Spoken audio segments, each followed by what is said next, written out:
Bom, alguns estão considerando esse jantar de ontem, né, que reuniu ali alguns nomes do MDB com o ex-presidente Lula, como uma puxada de tapete na candidatura de Simone Tebet. É isso que alguns integrantes do MDB estão tentando fazer, presidente Temer? Não, você sabe que o MDB sempre teve esta peculiaridade, né? Sempre foi um partido com lideranças regionais muito fortes, e isso só revela uma coisa que é interessante, não é uma coisa só do MDB, os partidos são muito mais locais do que nacionais. Então, por que eu digo locais? Porque muitas vezes o interesse local é que acaba prevalecendo nessas questões. Aí o que há em alguns estados é um interesse pelas eleições de governador, senadores, deputados federais. Portanto, busca-se muitas vezes um candidato que tenha prestígio naquela localidade. Agora, o MDB, eu estou falando aqui, também dando palpites, porque eu estou um pouco fora dessas coisas, né? Mas eu tenho sido procurado, ontem ainda aqui estiveram comigo a candidata, a Simone Tebet, e o Baleia Rossi, presidente do partido, e eu verifiquei que a intenção é exatamente ir até o fim. Em primeiro lugar, naturalmente sensibilizando o MDB. Eu não sei se conseguirá sensibilizar o MDB por inteiro. Aliás, eu devo dizer que isso nunca aconteceu. O MDB sempre teve essa divisão que hoje se pronunciou-se também no passado. Mas o objetivo da Simone Tebet, do Baleia Rossi, é precisamente tentar sensibilizar o MDB. Mas, mais do que isso, sensibilizar o eleitorado. Você sabe que na conversa de ontem, você sabe que a Simone tem sido muito bem recebida, né? Em vários encontros que eu tenho, conversas que, com muita naturalidade, vêm até o meu conhecimento, eu vejo que ela é muito bem recebida. Então, o objetivo é ter um candidato no MDB e levar essa candidatura até o fim. Agora, evidentemente, você sabe, existe uma conversa do União Brasil, MDB, PSDB, para verificar se consegue encontrar uma candidatura única. Até eles fixaram um prazo aí, 18 de maio, não sei se será possível até lá, mas verificar se até 18 de maio é possível confluir, digamos assim, para uma única candidatura, né? O senhor já disse, presidente, que o Moro desastrou a vida dele com essa mudança de partido. O senhor acha que ainda tem chance de ele vir a ser o nome dessa terceira via? Eu não sei dizer, viu, Thales? Apenas eu fiz uma consideração, até foi uma conversa individual, que acabou indo para a imprensa, né? Eu acho que ele, interessante, saindo do Podemos, onde ele estava, sem ter ajustado a sua posição dentro do União Brasil, para onde ele foi, né? Eu acho que para ele, politicamente, não foi adequado. Porque veja que lá na União Brasil há pelo menos pelo que eu percebo, há uma certa resistência a que ele seja o candidato da União Brasil, até porque acabei de dizer que a União Brasil tem tido conversas com o MDB, com o PSDB, e Cidadania, inclusive, né, para verificar se consegue uma candidatura única. Né? Não sei, o nome dele é um nome que também pode estar na pauta. Né?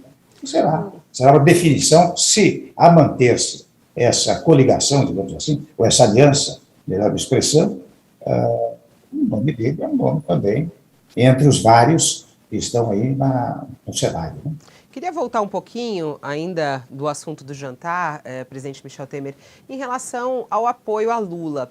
O senhor, inclusive, que foi vice de Dilma, né? O senhor acha um erro o MDB fechar num primeiro turno com Lula? E por quê? Eu acho um erro não ter candidato no primeiro turno. Né?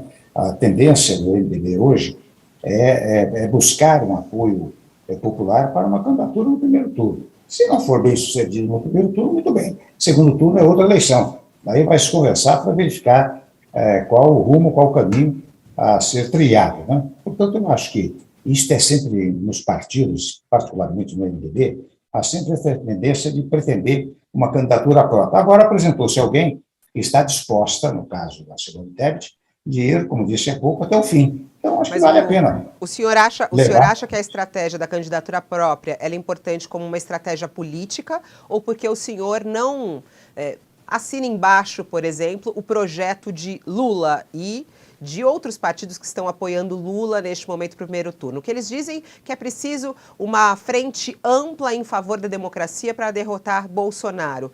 O senhor acha que esse não é um bom argumento para se unir a Lula, que lidera as pesquisas neste momento?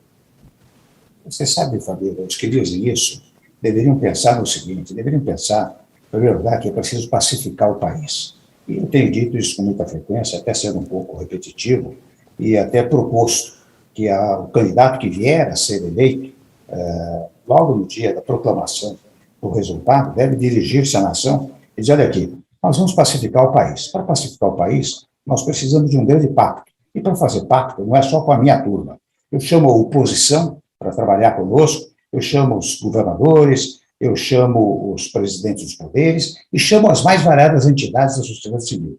Vamos fazer um grande pacto sem olhar para o retrovisor, porque olhar para o retrovisor é olhar para um passado que não é, digamos assim, dos mais adequados, né? E vamos reconstruir o Brasil. Então, eu só acredito naqueles que vão dizer, olha aqui, nós vamos pacificar o país. E vou dizer a você, Fabíola e a todos, quando se fala isso, não se fala mais de cumprir a Constituição Federal, que determina a pacificação e a harmonia entre poderes a todo instante. Você lê o texto constitucional, você verifica isso, mas as pessoas não dão atenção a isso. Então, digo eu, se ainda existem aqueles que ainda pregam uma dissensão no país, uma divergência, que você sabe que colocou brasileiro contra brasileiro, colocou poderes contra poderes, colocou corporações contra corporações, isso não é útil para o país.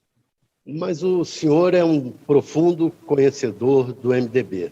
Eu queria saber do senhor o seguinte, ainda há chance de o partido acabar apoiando a candidatura ou o eventual governo do presidente Lula? Thales, isso é só o futuro vai dizer. Você sabe que, em primeiro lugar, ele precisa ganhar a eleição. Em segundo lugar, é preciso verificar qual a composição que ele quer fazer. Não é? Evidentemente que ele vai precisar de gente no Congresso Nacional, particularmente o MDB. Certo e seguramente, se isso acontecer, vai chamar o MDB. Mas isso vai depender lá do futuro. Nós temos um longo trajeto ainda, nós temos eleições de primeiro turno, nós temos praticamente 6 meses pela frente, depois tem eventualmente eleição de segundo turno, e depois, quando eleito for, vai se verificar, ou se verificarão as condições políticas daquele momento, que é o que acontece sempre. O senhor disse que muito provavelmente ele vai chamar o MDB se for eleito. Nesse caso, o que o senhor acha do MDB? O partido estaria disposto? Qual é Bom, o que você pensa a respeito do partido nesse caso? Você sabe que há um grande grupo do MDB, acabamos de verificar aqui, que já pensa em apoiá-lo. Né? De modo que, evidentemente, haveria no MDB uma tendência a discutir com vistas a apoiar o governo, ou então ficar, como fica hoje, numa posição de independência, votando as teses, digamos assim, favoráveis ao país e ao povo brasileiro. Né? O presidente Lula procurou o senhor já, ou não, pedindo seu apoio? Não estive com ele. Eu confesso que muitos dos candidatos estiveram comigo, muito delicadamente, achando que eu posso dar algum palpite útil, né? E interessante que a gente sai da vida pública, mas a vida pública não sai da gente, né? Então as pessoas procuram. Mas ele pessoalmente, jamais tentou contato comigo. Nem eu, naturalmente, tenho contato. Agora, depois do impeachment da Dilma, presidente Temer, teve alguma retomada de conversa entre o senhor e o PT ou não? Como é que está a relação do senhor com o PT ou com lideranças do PT? Foi uma relação rompida após o impeachment de Dilma? No plano pessoal, não. Você sabe que no plano pessoal é interessante, as pessoas, grande parte, naturalmente, tem grande apreço por mim e eu por eles, no plano pessoal. No plano político, evidentemente, eles ficaram na oposição. E legitimamente na oposição. Afinal, os que perderam o poder, naquele momento, não poderiam apoiar o governo. Então, não apoiaram o governo. Eu não tive mais diálogo, porque, sem embargo de ter promovido, naqueles 2 anos e meio, vocês sabem, grandes reformas no país, mas não tivemos nunca apoio do PT. O PT sempre se insurgiu contra as reformas que fizemos, teto de gastos, reforma trabalhista, reforma do ensino médio, queda da inflação, queda dos juros, ampliação do meio ambiente. Não tivemos nunca o apoio do PT. Mas era legítimo. Eles haviam perdido o poder, portanto não poderiam apoiar. mas em Dubai, o senhor declarou que quem ganhar terá que reconstruir o Brasil. Os petistas dizem que essa destruição começou com o impeachment da Dilma. Eu queria saber do senhor se o senhor se arrepende de ter apoiado o impeachment. Eu não apoiei o impeachment, né? E se uma coisa tem a ver com a outra? Na verdade, eu fui sucessor constitucional, e aqui, eu digo mais uma vez, como as pessoas prestam pouquíssima atenção e nenhuma reverência ao texto constitucional, aqui as pessoas acham que quando o presidente cai, o vice não pode assumir, não é? Isso foi o que aconteceu com o PT. Aliás, não é de hoje. Não vou dizer você se recorda, porque você era muito jovem nessa época, né? Mas, quando o Getúlio caiu, Café Filho teve dificuldade para assumir. Assumiu Carlos Luz, depois Nereu Ramos, não é? Quando Itamar, no caso do Jânio, quando o Jânio renunciou, precisou dar um jeitinho brasileiro, que foi o parlamentarismo de ocasião, para o Jânio poder assumir. Quando Costa e Silva caiu, não deixaram Pedro Aleixo assumir. Mas aqui no Brasil nós não temos apreço, reverência pelas instituições. Ao contrário, nós temos irreverência. Então, toda vez que um presidente cai, as pessoas acham que o vice não pode assumir. E eu simplesmente cumpri um papel constitucional determinado pelo texto, e caindo o presidente, ou saindo o presidente, assume o vice, né? E não houve destruição nenhuma, me perdoe dizer até, o que houve foi reconstrução. Você sabe quando assumi interinamente ainda, em maio de 16, você acompanhou isso. O PIB era negativo em quase 4%. Um ano e 3 meses depois era positivo em 1,3%. Isso que nos permitiu, quando o PIB recuperou-se, foi fruto também das reformas que nós fizemos.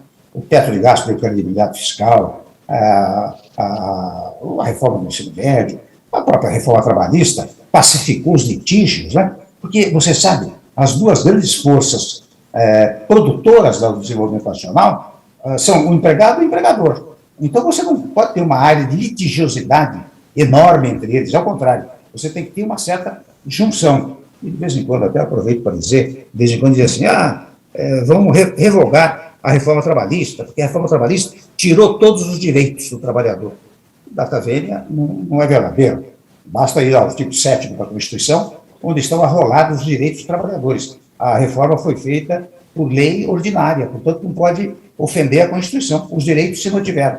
Mas nós, na verdade, acabamos regulando direitos, Thales. Você veja que o trabalho chamado trabalho intermitente, depois o trabalho fruto da terceirização, outrora havia dúvida se era protegido ou não pela legislação trabalhista. A reforma trabalhista deu-lhes proteção trabalhista. O teletrabalho, trabalho remoto, nós nem prevíamos a hipótese da pandemia, mas quando surgiu a pandemia, o teletrabalho é protegido pela legislação trabalhista. As férias, que eram tiradas de uma única vez, podem ser tiradas em 3 parcelas. Ou seja, hoje eu digo o seguinte, se quiser tirar direito do trabalhador, revoga a reforma trabalhista. O que é preciso, isto sim, muitas vezes fazer adaptações. Por exemplo, você tem hoje a questão dos trabalhadores, né, de entregadores de alimentos, produtos, né, que não têm proteção trabalhista. Muito bem, vai se examinar para acrescentar mais esse direito a esses trabalhadores. Mas revogar a reforma é revogar precisamente uma área de ausência de litigiosidade que a reforma trabalhista criou.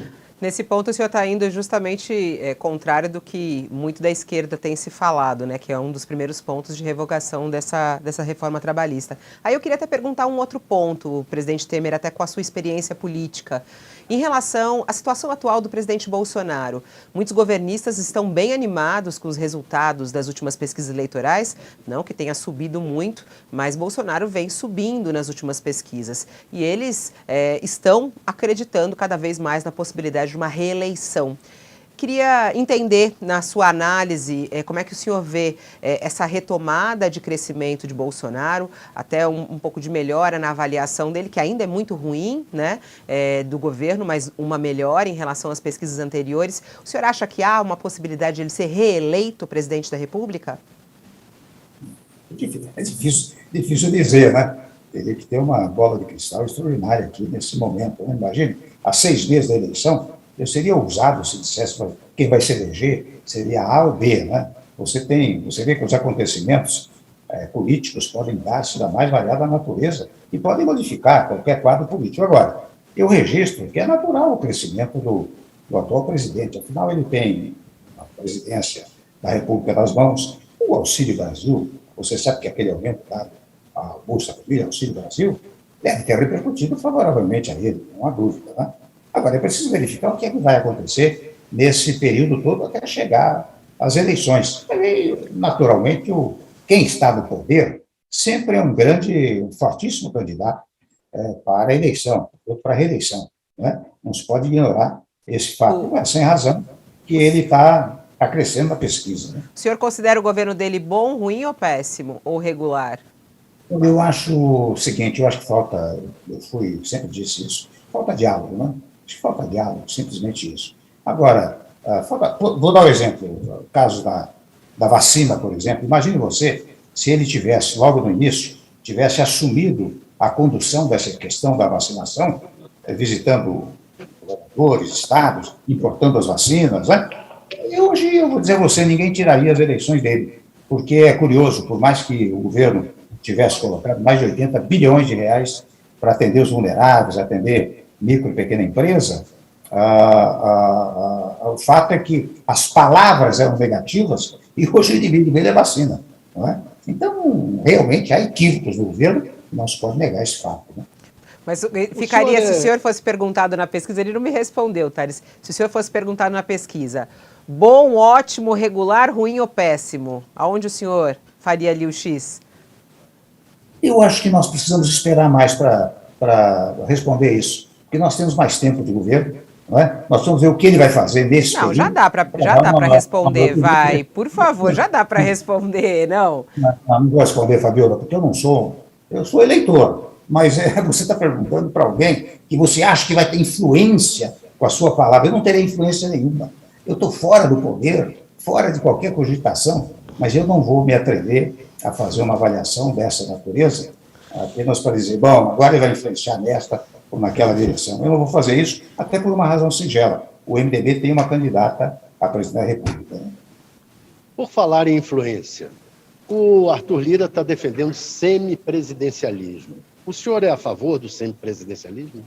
Eu não apenas sou a favor, como sou um dos produtores da tese do semipresidencialismo. Você sabe que eu acredito... Mas o senhor não acha que é meio golpe contra o futuro presidente? Não, mas não é para agora. Não é para agora. A proposta é para 2026 e eu fiquei sabendo agora que o grupo de trabalho está pensando em 2030. Portanto, realmente, se fosse agora, eu iria para impedir a ação do presidente eleito. Acho que ninguém se atreve a isso. Né?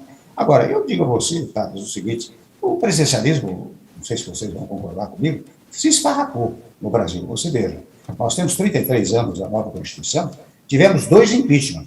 E você sabe que o impeachment, causa um trauma institucional, não há dúvida.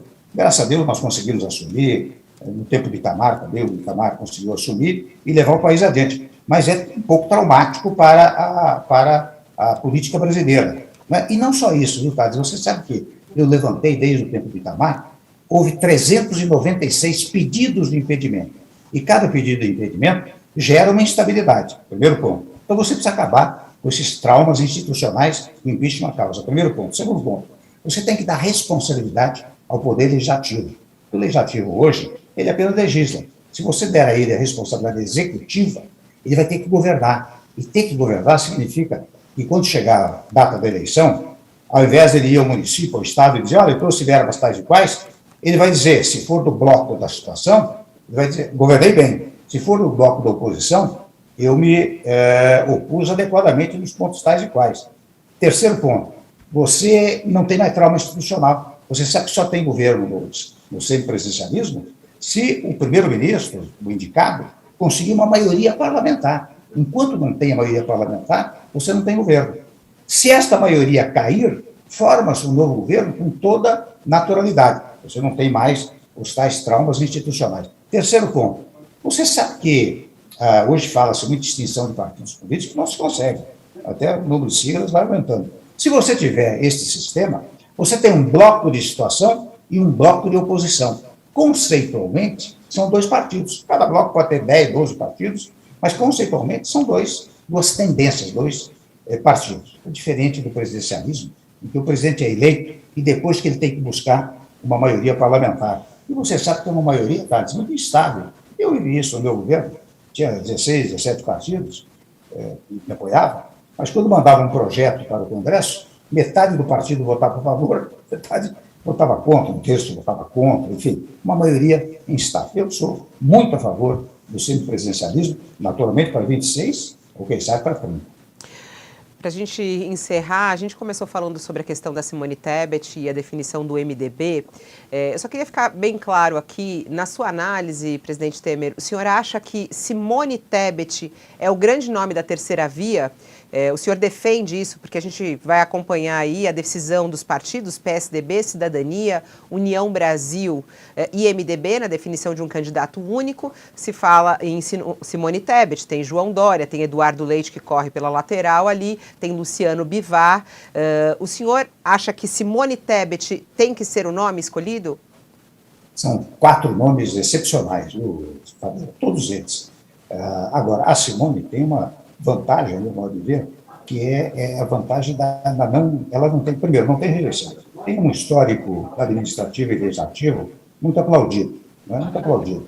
E terceiro ponto, eu acho que ela está disposta, digamos assim, num dado momento, se esses 4 nomes, não é, resolverem ter um único candidato, ela não vai opor-se a não ser candidata. O que é provável que aconteça é que ela venha a ser escolhida por estes nomes que estão hoje aliançados.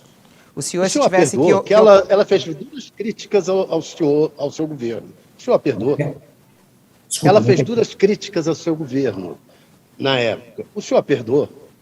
A Simone? Interessante, eu não entendi essa notícia, não. Mas, olha, se fez críticas, não é o que ela tem falado ultimamente. Você sabe que ela iniciou a campanha, a pré-campanha dela, vindo aqui ao meu escritório. Ela disse, eu respeito tanto o seu governo, respeito tanto, naturalmente, a sua figura, que eu fiz questão de começar a minha pré-campanha por aqui. É agora que eu vou começar a pré-campanha. E tem vindo aqui. Ainda ontem veio para nós conversarmos, de modo que eu não acho que ela... Eu nunca vi ela fazer discurso contra o governo. Fez. Interessante, se quiser me mandar isso, viu, Thales? Mas o senhor, então, a apoia. O nome que o senhor escolhe, hoje em dia, seria de Simone Tebet. Esse é o seu apoio. E o senhor acredita que há possibilidade da terceira via conseguir chegar no segundo turno? O senhor acha que é possível furar a polarização de Lula e Bolsonaro? O segundo turno, perdão, a terceira via, Fabiola, não é uma homenagem ao candidato. Veja que aqui nós falamos muito na hipótese da candidatura. A chamada terceira via é uma homenagem ao eleitorado. O eleitorado pode, eventualmente, escolher um dos polos. Se for um dos polos, muito bem, tem que assumir e tocar para frente, né? Essa é a regra constitucional e democrática, né? Agora, o eleitor pode dizer, eu não quero votar em um dos polos, eu quero ter uma opção. Então, a opção pode ser essa chamada coluna do meio, né? Então, não é uma homenagem ao candidato, não é o nome do candidato que importa, é uma homenagem ao eleitorado.